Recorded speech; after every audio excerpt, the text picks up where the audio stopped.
Hello and welcome back.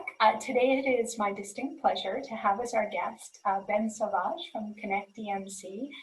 Truly a sustainability champion and someone that I've really enjoyed conversing with on many of these topics and have learned a ton from you, Ben. I know you are a very busy man. You have a lot of involvement globally as well as running Connect DMC. And thank you for your time. I'm going to hand it over to you now. Thank you. Well, thank you for having me, Natalie. And don't worry about the time. If it's for sustainability, we always find the time. And so hello to everyone on this presentation. I'm very glad to be connecting with all of you. As Natalie justly said, I'm the founder and CEO of Connect DMC. I'm also part of the site International Board of Directors. I have the honor to have the seat for Latin America and the Caribbean. I am the co-chair of the site Global Sustainability Committee, and I'm also very involved with EIC Sustainability Committee. So that's it, and that's all for Ben. What would be the takeaway today? First, we will learn why sustainability is so important to the future of our industry. We will learn tips on how to improve our sustainable impact, and we will leave with some concrete applications on sustainable events through impactful case studies and some very interesting data. So let's get down to first the question, what exactly is sustainability? What is the definition of sustainability? Well, there are many definitions of sustainability. One of my favorite is that it's a set of processes, standards, and actions that help for all life on Earth to flourish and thrive. Now, an academic definition of sustainability, it's a balanced approach of social progress, environment responsibility, and economic activity. So it's very important to understand that we need to incorporate those three segments just to make sure that we will have a way better world and a better industry in the future. So consequently, the three pillars of our industry are first people, second planet, and third profit. It's very important to understand what is beyond those worlds. Everything is linked within sustainability. And first, we have to take care of the people. We want to make sure that as human race, we can flourish on Earth. Second, we have to take care of the planet. Otherwise, without the good health of our planet, there's no human life anymore. And to do so, we need to make sure that we can generate profit so we can have some consequential savings and make sure that in the long term, sustainability is profitable to the planet. That's very, very important. So keep that in mind.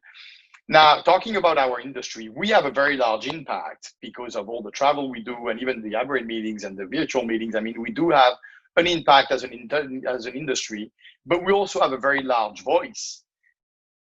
The travel and tourism industry is 10% of the world's employment. It's also 10% of the world's GDP. We're talking 1.6 trillion global industry. Within only the meetings and incentive segment is 75 billion. Only the incentive segment is 75 billion a year. So we do have a very large voice on both negative, but also positive. So as an industry, we have the opportunity to grow our audience and deliver exceptional experiences by making our events more welcoming, inclusive, and accessible. In a couple of words, you must be the change you want to see in the world. In order to do so, we need to take on 4 steps. First, we need to identify, we need to understand what is our negative impact. Then we need to apply the solution that we found in order to resolve that impact. Once we're doing that, we need to start measuring. What are we doing well? And then we need to improve on what we are not currently doing in a proper manner. So let's start by identifying. We'll go back to 2015. 2015 was a great year for sustainability. This was the Paris Agreement. For those who didn't get it yet, I am French, so I know something about Paris. There's a couple of things you can hide, and I don't think I can hide that accent. So the United Nations created, working with 198 worldwide governments, you're talking almost every single country on this planet, they created a very interesting set of 17 Sustainable Development Goals, commonly named SDGs, in order to have a carbon neutral planet by 2030. Unfortunately, we already took a gap and we're more looking at now at 2050 because some of the countries didn't follow the Paris agreements as we previously agreed. But it's a great, great set. So these are the 17 Sustainable Development Goals. You can check them online. It's a whole set that covers absolutely every phases of sustainability. It doesn't only talk about climate change. It talks of life on Earth on earth, life on the water. He talks about justice. He talks about gender equality. He talks about clean water. He talks about education, communities. So have a good look at those. And what I always say, if you want to clean up the world, you need to start by your own home. So start picking and choosing one of those SDGs and start applying it on your household. Talk about it with your neighbors, and then try to start implementing it in your company. And soon you will see great results. And then once you're done and you have covered one, you can switch to another one. Now, also the United Nations and the Climate Secretariat created the Climate Neutral Now Pledge. So I think it's 2 years ago where I was so honored to be invited to the United Nations in Bonn, and they introduced the pledge to us. And first, as a company, as Connect DMC, we right away embraced the pledge, and we're becoming the first, and I would maybe think only DMC right now worldwide, to become a carbon neutral DMC. So we are working, I'll explain you later, but we're working with our clients on all those measurings, reporting, and making sure that we offset. So basically, we produce what we call CERs, which is certified emission certificates.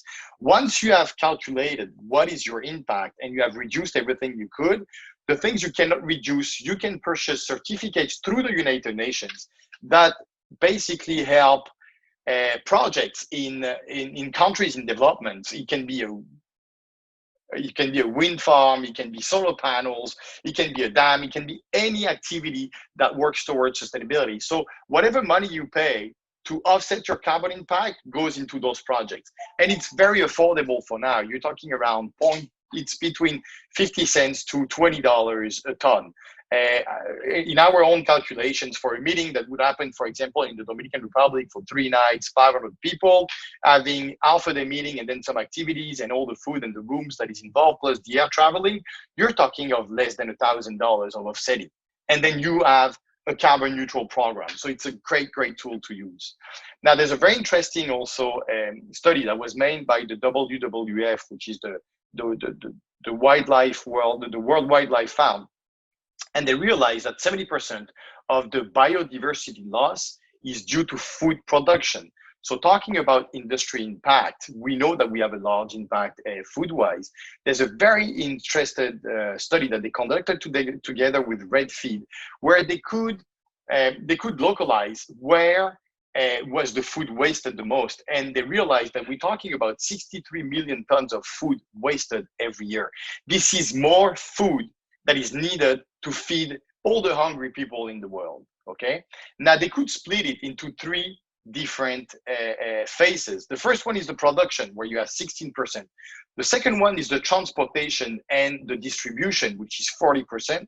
The third one would be everything that is consumption. It would be the venues, it would be the hotels, it would be the schools, and we have a better diagram there. It's the hospitality, tourism, restaurants and food service, retail, groceries, farming, and school, universities. This englobes absolutely everything. So the WWF is working on a very interesting program that is basically based on how do we prevent the food loss. If we can prevent the food loss, then we don't have to waste energy and time trying to donate or to divert. And also, if we can prevent, we can use less land to farm, so we can better have more forest and fight against all the issues that we saw about the fires and the deforestations and the loss of biodiversity and all those poor species that are disappearing year after year. And most of them are on the verge. From the last reports that I saw, I think on the last 50 years, 50% of the wildlife has disappeared. It's huge. And it's a trend that we can reverse, but we really have to work towards that. So hotel kitchens, for our Hotel Your Friends on that presentation, that's a very great set that also is created by WWF, where you can have videos and trainings to train every single staff in your organization how to fight against food waste.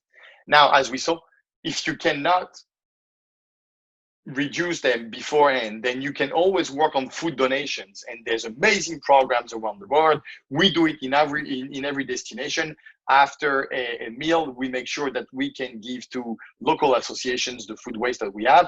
And then otherwise you can divert. You can always feed animals and it can always be used. What is important is that for the food to never reach the landfill. Now, also they worked with Costa Cruise Lines, and I'm happy to give a kudo to the cruise lines now because I know that they're very, very hurt with the COVID situation. But they're working on something that was very interesting together with the WWF as a pilot, and there were 12 months pilot results in 2018. So Costa set a goal to reduce the food waste by 50% by 2020. So they donated in 2019 115,000 meals. So the fleet-wide reduction of food waste was 37%. 37. Overall, the plate waste reduction was 36% by the guest and 30% by the crew. So it's extremely positive engagements from the guests, basically. So now that we identified where our major problems are, we need to apply the solutions. I believe that before anything, we need to show people there are misconceptions about sustainability, that it costs more and it doesn't add value, and it's completely false.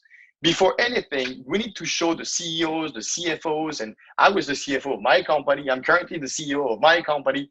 And if you talk business value to me, it makes sense to me. So we have to show them that sustainability makes good business sense. It's more than just being green. It's not just a trend. It's about better performance and smarter business. And it does help you to grow shares, lower your spend, enhance your brand value, and you can build awareness as long as you walk the talk. Now, remember that we are buyers. Everyone is a buyer. We are, as suppliers also, we are buyers of other suppliers. We need to minimize the negative impacts that we have and maximize our positive impacts. So we can buy EPP, environmentally preferable purchasing, or fair trade. Every time you plan a group or you plan a meeting, just make sure that you engage your stakeholders from the very get-go. The moment that you have your RFP, make sure you put sustainability on your RFP. And then you engage everyone and you can make sure that they do buy EPP or fair trade. So there's an interesting study that was conducted by Positive Impact. The main three reasons stated by the general public and the corporate world on why is sustainability important. First, it helps you to save money. So let's take on a couple examples. We all know the Hilton Light Stay program. You know what they ask you if you would like to change your towels or your sheets in your hotel room every day, which I don't do because I don't do it at home. I mean, I change my sheets and my towels whenever they need to be. But if you stay 3 nights in a hotel room, why would you change? Well, by just doing that, Hilton saved $750 million. Now, if you go to Nordic Choice Hotels, by just reducing the size of their plates at the buffet lines, they could reduce the food spend by almost 20%. If you apply it to their 190 properties, you're talking $4 billion of savings. So it does make business sense. Now, second, don't forget that there is no planet B. We don't have any plan B. The only planet that we live on, and everything within you, your hair, your eyes, everything that you are comes from this planet. We're not bringing anything from Mars yet, even if it will come one day, but not for now. So we have to take care of what we have. We have to take care of our own common house, right? And I think that it was so justly said by Robert Swan. He's an adventurer, he's an author, he's the first man to have walked the poles, so he could see what was going on the climate change effect. And he says the greatest trait of our planet is the belief that someone else will save it. So remember that too. Now, we need to make a difference, right? And that's what Positive Impact had found out, that you and your clients, everybody wants to make a difference now. It is very, very, I think that we sourced here at IMEX yesterday at IMEX that over 67% of the participants, being buyers or providers, have agreed that sustainability is very important for the industry recovery. So look at those numbers. That's an EIC study of a couple of years ago, but the most requested sustainable practices from planners. Look at the percentage. 75% of budget needs sustainability. 73 requesting sorting recycle. 64.8 request vegetarian menu. almost 58 energy efficient lighting, 56 water glasses and filling stations, 55 donating leftover food to charitable organizations. Now, there is a gap between what the buyer wants and what we do sometimes as suppliers, because only 34% of the planners expect to see it without asking. 49% of the suppliers provide it only upon request. So again, you need to put sustainability on your RFPs at the very beginning of your program. We cannot pretend 15 days to the happening of the program to be sustainable. It has to be part now of the new way you submit your RFPs. Now, that's just to summarize everything we've been saying until now. Basically, you need to create a plan. You need to engage first the internal stakeholders, engage your vendors that are part of your stakeholders, track your performance, communicate your results, because we need to communicate. We need to show the world what we're doing, and it helps you to enhance your brand. And then you need to innovate and have fun, because if we do that, again, we need to have fun at it, okay?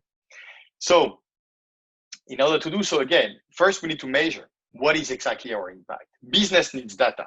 Now you need to set up big but realistic goals. Don't be overwhelmed by it. And you need to work incrementally.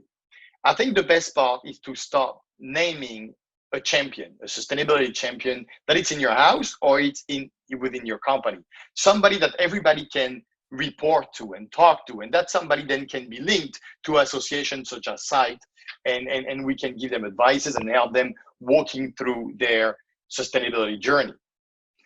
So in order to measure, you have some great tools out there. I would mention first the new SES, the IC SES standards. Before it was the APEX standards, they did an amazing job. The IC did a great job for, I think, the last 2 years on revamping them completely, and they are way simplified. They were quite hard at the beginning, the APEX.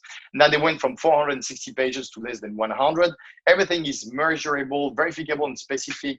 It can adapt internationally and so on. So these are a great tool. This is a great tool to measure and work around your actual impact. You also have the ISO 20121 Sustainable Event Management System. ISO is based in Switzerland, and it's a certifying company. It's a great company, known worldwide, and they have very deep processes and standards that you can apply. It applies a little bit more than meetings than incentives. So what did we do as SITE when I was the president of Floyd and Caribbean before joining the international board? And what did we do as Connect DMC? We found a program that is called SMPP program. The owner is Susan Burke. She basically did a merge of ISO and the APEX standards, and she prepared a whole setup of very easy to use, user-friendly sets of checklists that are mainly based in Excel. And it helps you to engage every single stakeholder. You can measure the impact, you can see your improvement, but you're not attached to results. If you can't do it, you just can't do it. You just know that you have to work incrementally to get to that level in the future, right? So this is what we've been adapting. And as was mentioning earlier, this is the journey we take our clients on. We help them to measure what is their actual impact. We help them to quantify it, qualify it through the SMPP program. Then we reduce, and whatever we could not reduce, we help them to offset it through the Climate Neutral Now pledge. So we can deliver on destinations carbon zero programs. I mean, it's amazing. Now we need to report. So do big things and get noticed. We are on a race for human attention. I just heard yesterday that there are now more cellular connections on Earth than human beings, and we are close to 8 billion. We check our phone in normal times before COVID. We check our phones 150 plus times a day. I'm sure we do more right now. And there are 2 billion Facebook users, 1.8 billion YouTube users. So we are on this race for human attention. So we need to communicate. We need to use all those social medias, all those medias to show the world what we are doing and what our results are. You can build brand through legacy projects and awards. You need to tell your delegates, the stakeholders, the speakers, the press, and everyone around you. It's very important to communicate your efforts and your results. We don't ask you to be perfect at everything you do. It's important just to start and report on it. And then finally, as we said, we need to compensate. So we saw earlier the CERs, the the certified emission reductions by the United Nations for the greenhouse gas. Now you can also work with your DMO, your DMC, your hotel partner on your destinations, and you can do simple things such as tree planting. We also have programs where we plant coral, and then we give you a geolocations, and you can see the growth of the coral through times on coral reefs. So there's many other live applications you can do. There's also an amazing project that is called the Canopy Project. I'm pretty sure that every one of you on this presentation will know it. The idea is to plant 1 tree per human, and it's $1 a tree, and it works really well. We've been sponsoring it for the last 2 years, I think, through site, and we're having great results. So you can basically plant your own forest.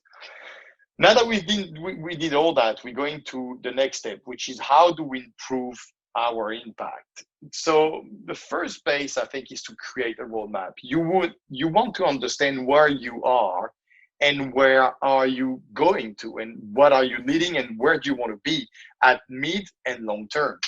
So this is what we did with Site Global through the Sustainability Committee. First, we created a global sustainability certification, which is now undertaken by 5 chapters. Next year, we'll do 10 chapters. And by 23, we're planning on having our 31 chapters, every single of them certified. So there's a whole set of goals that they need to reach through the years. If we don't make it very easy, because we want to make sure that they really work the processes and they can carry that through time. That's the most important.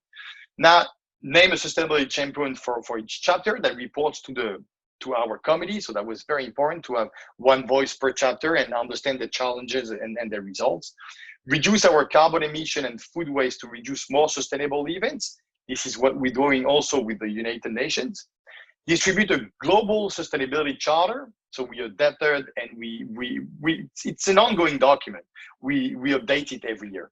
Then we need to reward sustainability chapters. So we are giving sustainability, and funny enough, I didn't plan that, but it's just right there.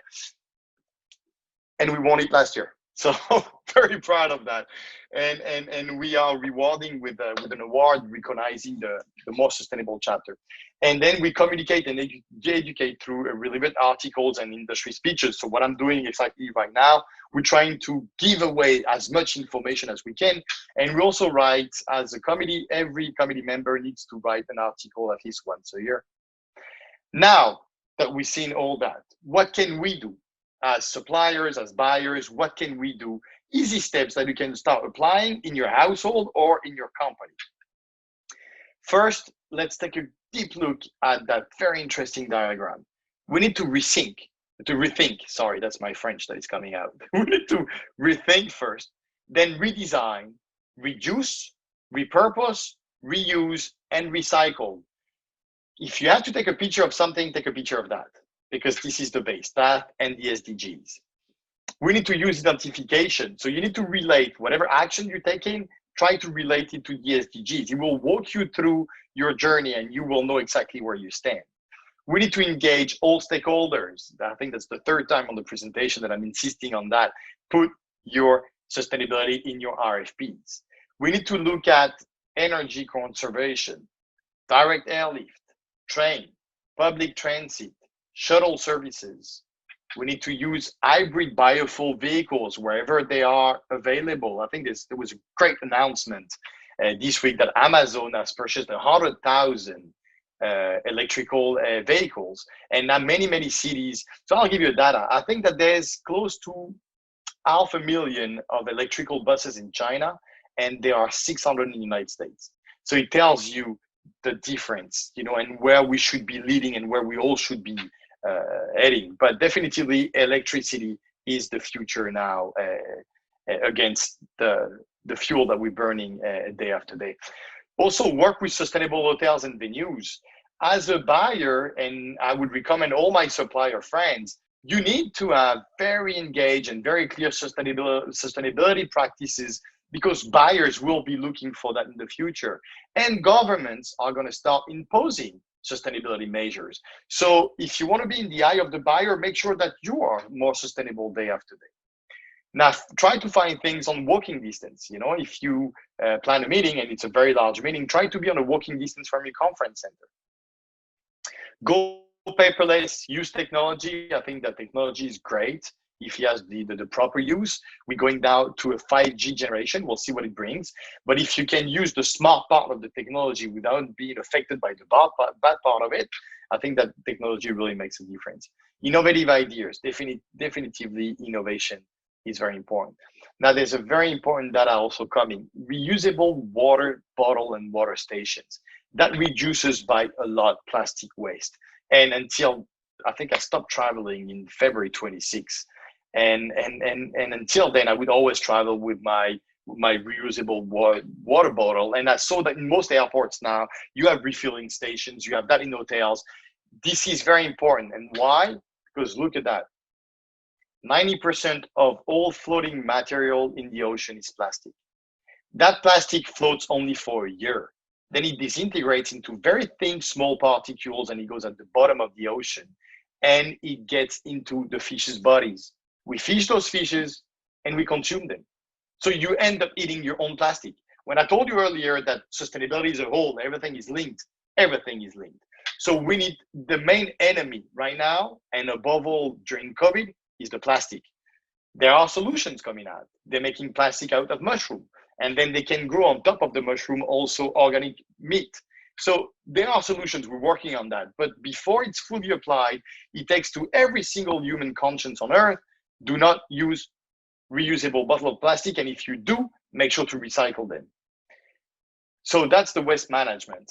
Just so we understand, the plastic we are currently consuming is like dumping one rubbery straw full of plastic in the ocean every minute.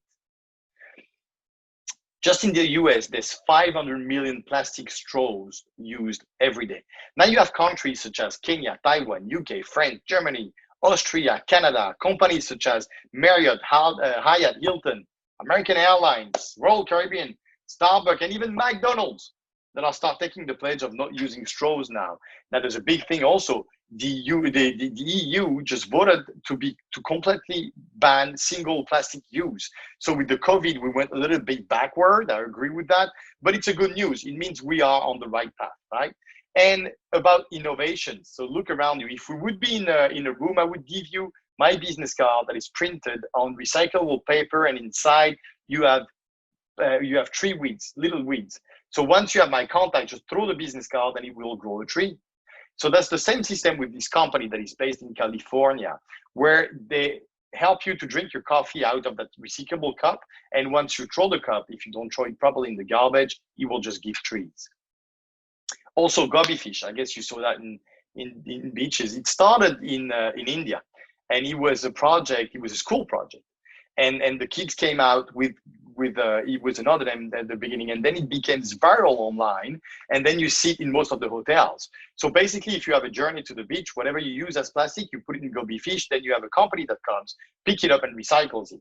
Our work behind as a DMC and as many organizations is to make sure that it's not greenwashing, that they do pick it up and that it is being recycled, that it doesn't end up in the landfill and it just look good. So we control that. We make sure that it's properly done. Now, reusable, recyclable footwears, China flatwares and linens, these are available. They might cost a little bit more on the first purchase, but remember, you can reuse and recycle. So we have our own decor company too. Now, if we have to make the investment, we make it with the client, but then we can resell it to other clients. So people understand, I think, and participate there. Be flexible. So that's another interesting data. In order to produce 1 kilogram of beef, you need 1,400 gallons of water. For the same amount of chicken, you need 300 gallons of water. So this is why people tell you we need to consume less red meat. And we know also that there's a methane extraction out of the red meat that is really bad for the greenhouse gas. But there are companies working for that. So basically the cows don't have those emissions. And it helps it reduce. But it's important also to understand that the water, the land, everything that is needed to produce those beefs takes a lot of water. So it's the same thing with coffee. In order to have a cup of coffee, you need 256 liters of water, while you just need 27 for tea. So we need to see that when we plan on our menus, how can we adapt to be more sustainable? We need to choose quality over quantity. So for the planners, you need to be flexible. Choose quality over quantity. Review your guarantees, because we try to go higher on the guarantees in case of where we could be more honest on our numbers and we will have less food waste. Offer fewer options but more sizes, and communicate with your attendees. I think everything is down to communication. If you explain properly, then they will follow you. Now for the suppliers, supply chain food loss. Serve blemished food, they still as good. Sustainable weekday plans like fish on Monday, or leftover suppler recipes with smaller plates, and preset 80% of your tables. This is also of a great help. Now, go local, go seasonal. I always say there is no need to eat, let's say, a taco in Chicago. The taco lane is Mexico. If you have a program in Mexico, enjoy all the tacos you want. Now, if you're in Chicago, you want to buy something that is coming from around the surrounding of this city where you are. First, 83% of growing, the impact, 83% of the impact is from growing and production, but 11% comes from transportation. And if we could work on that transportation, it is great already. And also, I think that it gives you a sense of place. If you're in the Dominican Republic, you want to try the Dominican food, right? Now, food donation. So we mentioned that briefly earlier. 40% of the food produced in the world gets to waste every day. It's $31 billion to the Canadian economy only. So that amount can easily feed the most hungry people in the world. Now, there's also a very important data. We are currently facing a 70% gap of protein that will be needed to feed 10 billion people. We're currently at 7.8, and we need to feed by 2050, 9.5. So we need to have solutions. We need to find food solutions on the way we produce the food, on what we consume, and on the food waste. Now, another stage, of course, is composting. I think that lots of you might be doing it at home, and that's something that I highly encourage. And then reuse and recycle whatever you cannot you are obliged to use, like badge holders, lanyards, ribbons, exhibition carpets. IMEX is doing an amazing job on recycling everything that they're using into their booth year after year, and much more. For example, I'll give you an example. At some of the chapters at site, and we started that trend, we don't carry anymore badge holders or lanyards. We ask our participants to come with one that they had in the past. So it creates also a conversation, you know, oh, you attend that event, me too, and so on. And we don't have to reprint and reuse and then go to the landfill. So last but not least, let's talk a little bit about the communities. I know that I'm extending the presentation a lot, but let's talk a bit about the communities, because they are really dear to my heart, and it's something that is very important for us. If you do not communicate properly to your community, if you do not engage your community, it's their house. When you visit their destination, you go into their house. If they don't know how to manage their own house, they cannot set up the rules that you will have to follow. So we need to help the local communities, and above all, on emerging countries. What is the difference between CSR and sustainability? CSR is short-term. We're looking backwards. So we're looking at what wasn't going on well, and we're trying to help those communities. It's a philanthropy, it's a charity and volunteer work. It's add-on, it's optional, and it involves participants in a voluntary project. Now, what is sustainability? Sustainability is the all together. Community is just a part of sustainability. You look at the long term, you're planning for the future. It's economic, environmental, and social impact caused by the day-to-day activity of our industry. Embeds value in business strategy, and it's having a plan to measure and reduce solid waste generated by our events. So if we go to community, as I said, CSR is a very important part of my life, I would think. As an entrepreneur and as a person, I have two boys, 10 and 12. And some years ago, I realized that I wanted to give back to the Dominican Republic, where we founded our first company. And I realized that I was so blessed to have the opportunities that I had. And my kids could go to private school back then and so on. So I just decided that, hey, we need to help the young people. So there's a very interesting data that is coming out of site. 70% of the incentive programs do have a CSR component now. So we understand that very early, and we started working with refurbishing and building schools. We also work with building basketball playgrounds and baseball playgrounds. So through sport and education, we make sure that we take the kids out of the streets and we educate them properly. And then we incorporate sustainability. We embrace sustainability and we teach them about sustainability. So during these efforts, I'm very proud to say that we received in 2011 an award from my friend Ray Bloom and Guy Bigwoods. They are two very prominent sustainable actors in the world. And since then, as I said, we organize team building CSRs that goes around sustainability, helping the communities in need. So for example, we can create a whole logo of your company and then we box everything and we deliver it. One box is a food ration for a family for a week, and we deliver that in poor communities. So I think that's about it for now. I hope you found that presentation interesting, relevant. I hope it wasn't too fast. It's a lot of data, but I engage you to contact me anytime. I'm always very happy to help. Excellent, excellent. Ben, thank you so much. A lot of information there. Want to challenge you on a couple of things so that you have an opportunity to sort of clarify. And that is recycling. So right now we're struggling with recycling because we recycle, but then the municipalities who oversee that recycling process, there's so much variance, and often they can't sell that product, right? Mm-hmm. There's no, so what would be your response to someone who says, I'm doing a program, you know, recycling in that area looks very sketchy. We don't think we're going to be able to use it to reduce our plastic once it's used. How do you help them sort of eliminate the problem upstream?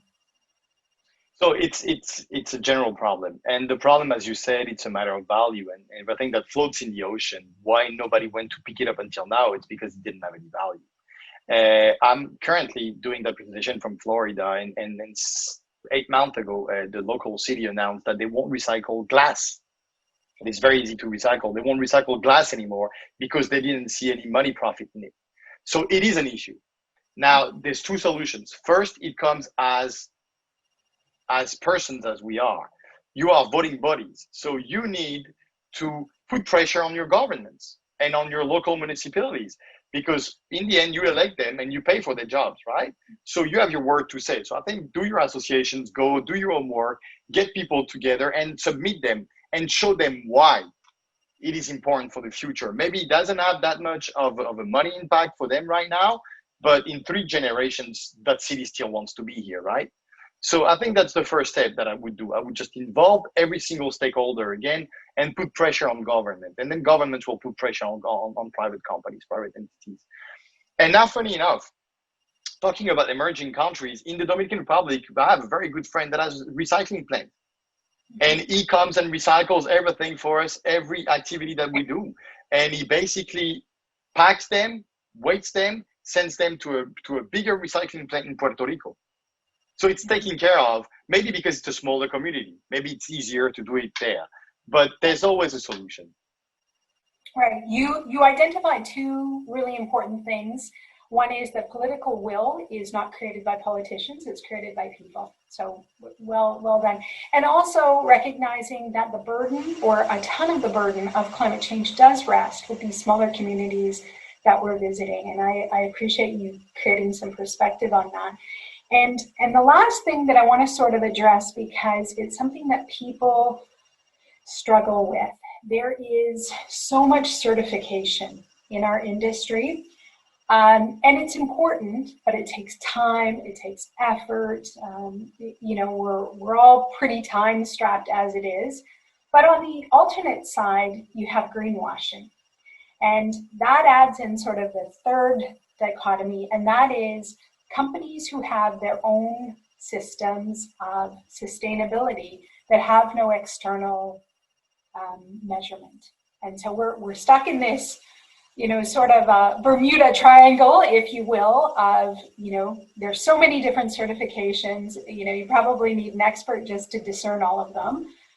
You have companies doing their own programs, and then you have some companies that are selling us products that aren't as good for the environment as we might think, and it's in essence greenwashing. How do you sort of navigate in that no man's land? It's a great question, Natalie. And I'm afraid I don't have the right positive answer to give you. I started my sustainability journey on the 3-4 years ago. So of course I'm going through certification processes and I'm looking very deep into it. The first certification I took was the one from EIC, which is maybe more on the base, but it gives you a very good understanding of where you are and where you want to be. And I'm taking now the GSTC criteria certification. Mhm. GSTC is a certifying body. So if I could give you an advice, you need to look through the certifying bodies and make sure that whatever certification you do is embraced and endorsed by a certifying body. It could be iComply, it could be GSTC, and there's others. But then you will have a first lead, and normally and definitively, none of those certifying bodies will recommend you a greenwashing company. So I think that you need to see what stands behind what they offer and how do you certify the certifier. Mhm. If they have a great certifying body, such as, again, GSTC or iComply, that means you can trust them. Right. And then remember, sustainability is a whole, but sustainability embraces a lot of different phases, a lot of different topics, right? You have the community, you have the climate change, you have life on land, life. Try to see, according to what your main interest is, who would be the best certification, which one would be the best certification. And then do as I do, talk to people, talk to our community, get onto those webinars, get onto those presentations, and talk to sustainability savvy. You know, there's one thing that I understand since I'm very young. There's always somebody savvier than you. There's always somebody smarter than you. So go to those people and ask them. Then one day maybe you'll become savvier or smarter. Absolutely. I appreciate that because, Ben, as you know, one of the things that we push against is while people want simplification, these are complex, right? And so you identify a really important key, and that is every event and every planner will have to determine their own priorities because every event is different. And so they need to know how to, it's a buyer beware situation. There are some great resources out there, but it's something that we all need to become savvier. And I appreciate where you're coming from. I'm, similar to you, my climate journey hasn't been that long. And what I knew today, I wish I knew a month ago, but we keep going, right? And That's the hopefully beauty of it. And that's the beauty of absolutely. it. Every day is something new. Every day you learn something new. I absolutely love that. Absolutely, absolutely. So, Benoit, thank you so much. I have pages full of notes and some great ideas. And I appreciate, as a business person who cares about sustainability, that you understand the balancing act that we need to have, but that it's been perhaps tipped too far towards profit for too long, and there might need to be a bit of a correction. There's a balance. I think that the secret of good living is a balance, right? My doctor has been trying to explain that to me for the last 49 years. Well, thank you so much. I'm excited to see you present at TSEF next week. So thank you for your time and your sharing of knowledge. And people know where to get a hold of you. And we will talk soon, my friend. Perfect. Thank you, Natalie. Thank you for having me.